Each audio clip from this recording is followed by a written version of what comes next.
मी विनोद साहेबराव मराठे. काल जी 24 तारखेला दुःखद घटना झाली, माझी एकुलती एक भाची श्रावणी अनिल पाटील ही काल लसीकरणासाठी टीटीचं लस घेण्यासाठी जे मारुती मंदिरात गेली तिच्या वडिलांबरोबर आणि टीटीचं इंजेक्शन घेतल्यानंतर हार्डली 3-4 मिनिटाला 50 फुटावर आल्यानंतर ती डायरेक्ट कोलॅप्स झाली लसीकरणामुळे आणि तिचा दुर्दैवी मृत्यू झाला. आम्हाला इतका पण वेळ मिळाला नाही का तिला दवाखान्यात घेऊन जावंच तर तिचे प्राण वाचले नाही. असं ह्या लसीकरणीमध्ये काय होतं काय नाही.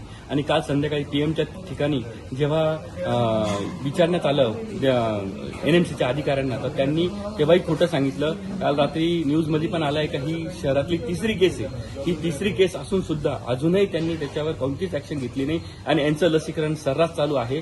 तर माझं एकच एनएमसीच्या आयुक्तांना निवेदन आहे आणि सीपी साहेबांना आणि अंबड पोलीस स्टेशनला निवेदन आहे तर याच्यात सखोल चौकशी व्हावी. इमिजिएट ही लसीकरण थांबावं. लोकांच्या जीवाशी खेळू नये.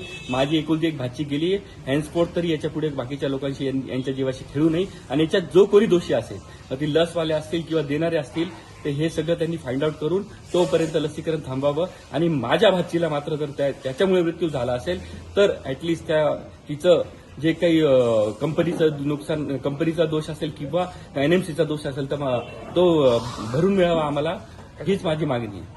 सर, काल एका 17 वर्षीय श्रावणी पाटीलचा लसीकरण मृत्यू झालेला आहे, नेमकं कारण काय त्याचं? काल दुपारी श्रावणी अनिल पाटील नावाची 17 वर्षाची होती. इंजेक्शन टीडी घेण्यासाठी एका आमच्या लसीकरण केंद्रावरती आली होती. इंजेक्शन टीडी हे 2 आजारापासून प्रतिबंध करतं, टिटॅनस आणि डिप्थेरिया म्हणजेच मराठीमध्ये धनुर्वात आणि गटसर्प. ही प्रतिबंधात्मक लस आहे. ही लस आम्ही 10 वर्षाच्या मुलामुलींना, 16 वर्षाच्या मुलामुलींना आणि गरोदर मातेला देत असतो. जवळपास या आपल्या पुणे नाशिक शहरामध्ये दरवर्षी साधारण 30,000 गरोदर माता, तेवढीच 16 वर्षाची मुलं मुली आणि तेवढीच 10 वर्षाची मुलं मुली यांना ही लस दिली जाते. ही लस अतिशय सुरक्षित आहे, परंतु 10 लाखामध्ये 1 ते 2 जणांना या लसीचा त्रास होऊ शकतो.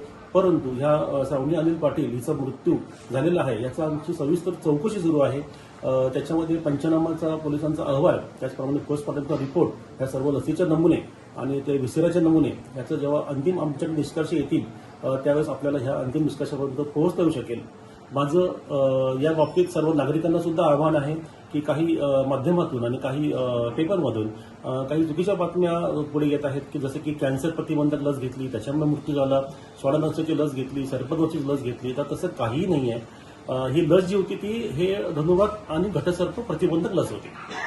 आपण जर बघितलं तर या संपूर्ण प्रकरणाची चौकशी करण्यासाठी काही समिती स्थापन करण्यात आली का आणि याचा अहवाल आल्यानंतर काही कारवाई संदर्भात? आमची AEFI नावाची कमिटी असते, म्हणजे लसीकरणानंतर उद्भवणारे दुष्परिणाम जेव्हा होतात तेव्हा लगेच आमची उच्चस्तरीय कमिटी होते. त्याची मिटिंग आता 11 वाजता उपसंचालक कार्यालयामध्ये आहे.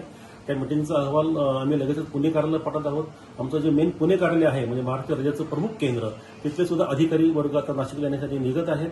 सविस्तर आम्ही अहवाल तयार करून तसा अहवाल आमची प्रत आम्ही आपणास सोबत देऊया.